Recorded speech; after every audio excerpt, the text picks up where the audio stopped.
여러분 안녕하세요. 개그맨 조원석입니다. 2025년 10월 16일 목요일입니다. 오늘은 지난 2021년 3월 24일 수요일에 제가 썼던 일기를 여러분께 읽어드리도록 하겠습니다. 2021년 3월 24일 수요일 새벽 4시 50분 알람 소리에 맞춰 일어났다. 예전에 비해 10분 일찍 일어난다. 10분을 일찍 일어나면 예배를 드리기 전 하나님께 모든 기도를 드릴 수 있다. 내가 하나님께 드리는 기도의 대부분은 회개 기도이다. 하루를 지내며 지은 죄를 머릿속 생각, 그리고 마음, 그리고 몸, 그리고 입으로 지은 죄 순으로 주님께 고하고 용서를 바란다.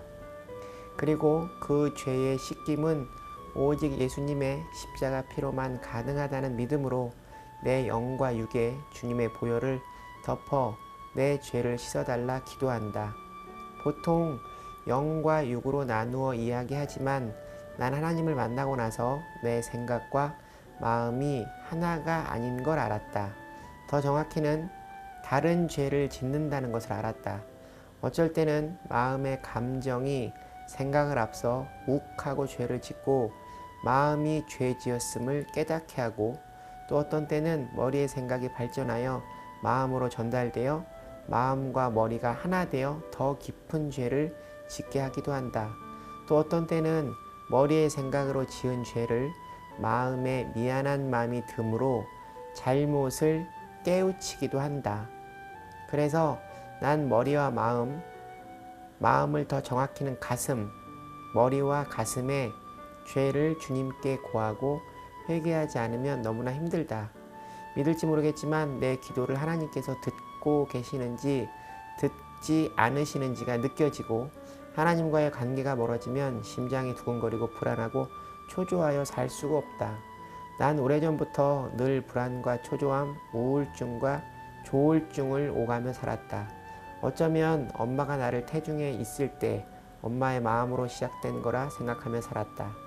아니, 훨씬 더 오래전에 내가 알지 못하는 내 조상의 업이라 생각을 한 적도 있었다. 그런데 하나님께서 나에게 평안함을 주시니 정말 너무나 신기하고 감사했다. 내 심장이 잔잔하게 흐르는 물처럼 평온하고 지금 내가 주님과 잘 연결되어 있다 느낄 때 난 너무나 행복하다. 내가 하나님께 기도하고 새벽 예배를 드릴 때 가끔 정수리가 근질근질하고 뭔가 막혀있던 피가 통하는, 마치 전기가 흐르는 듯한 느낌을 받을 때가 있는데, 이런 느낌을 나는 하나님께서 주시는 거라 생각한다. 내 기도를 하나님께서 들으시는지 듣지 않으시는지 난 느낄 수 있다. 바로 그 느낌 때문에 천일금주를 했던 것이다. 뭘 그리 별나게 구느냐, 그냥 적당히 예전처럼 살아도 되지 않느냐, 너만 믿냐, 유난을 떤다 하는 사람들도 있다. 그러나 내가 힘들어 살 수가 없다. 솔직히 나도 그러고 싶다.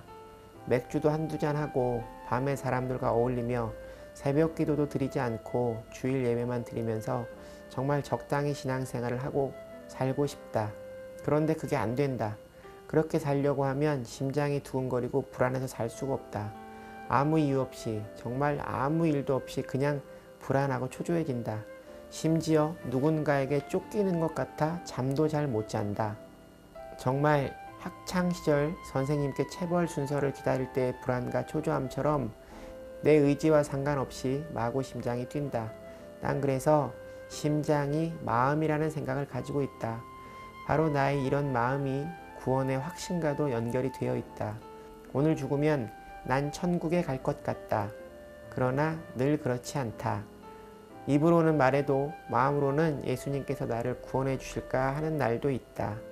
세상에 일기예보가 있는 것처럼 원석이의 영의 날씨는 그날 다르다. 한편으론 이런 내가 난 이제 진짜 하나님께 메인받은 사람이 되었구나 하는 생각에 기쁘고 무섭기도 하다.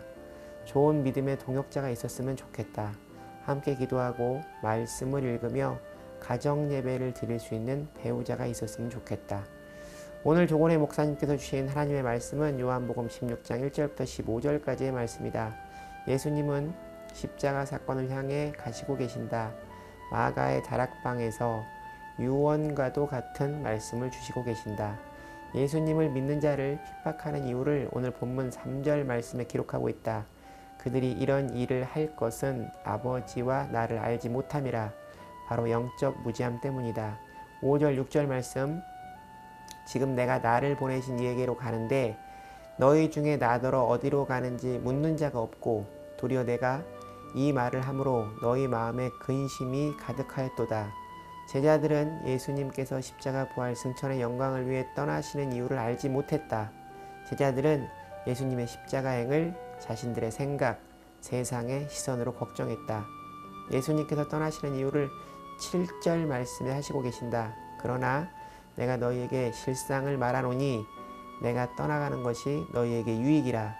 내가 떠나가지 아니하면 보혜사가 너희에게로 오시지 아니할 것이요 가면 내가 그를 너희에게 보내리니. 예수님께서 떠나가시는 것이 유익한 세 가지 이유가 있다. 첫 번째, 예수님께서 인간의 몸으로 세상에 계시면 시간과 공간의 제약을 받으신다. 그러나 예수님께서 떠나시면 우리는 언제 어디서든 예수님을 만날 수 있게 되는 것이다. 두 번째, 제자들이 보혜사 성령님의 능력으로 스스로의 믿음을 증거하며 살 수 있다. 세 번째, 예수님께서 하늘의 보좌에서 우리를 위해 중보기도해 주신다. 이어서 보혜사 성령님께서 세상에 오시면 하시는 일을 기록하고 있는데 8절부터 11절 말씀은 세상에 대한 임무, 12절부터 15절 말씀은 신자에 대한 임무를 기록하고 있다. 11절 말씀을 보면 심판에 대하여라 함은 이 세상 임금이 심판을 받았음이라. 이 말씀 중에 세상 임금은 바로 사탄을 말한다. 난 솔직히 좀 놀랐다. 그래, 맞다. 세상의 권세는 사탄에게 있고 반드시 하나님의 방법이 아닌 세상의 방법으로 취한다면 그건 사탄에게 지는 것이다 하는 생각이 들었다. 하나님께서 나에게 새로운 길을 열어주시기를 간절히 바란다. 오늘 일기에 저의 회개 기도의 방법에 대해 기록해 두었는데요. 지금도 저는 이렇게 회개 기도를 드리고 있습니다. 제 생각과 마음, 그리고 저의 몸, 그리고 특히 입으로 지은 죄를 회개합니다. 이렇게 회개 기도를 드려야지만 저의 마음에 평온이 거하며 하나님과 교통하고 있다는 느낌이 들기 때문입니다. 죄에 대한 민감함이야말로 하나님과의 바른 관계 안에 느낄 수 있으며 이렇게 민감하게 알 수 있는 죄에 그때그때 잘못을 고하고 사죄의 은총을 누릴 수 있는 일이야말로 예수님께서 우리에게 주신 최고의 축복 중 하나라 생각합니다. 늘 주님과의 바른 관계 안에 사죄의 은총을 누리며 살아가는 인생이 되길 바랍니다. 오늘 일기는 여기까지입니다. 여러분, 오늘 하루도 주님과 함께 동행하는 행복한 하루 되시기 바랍니다. 여러분, 주님께 돌아오세요.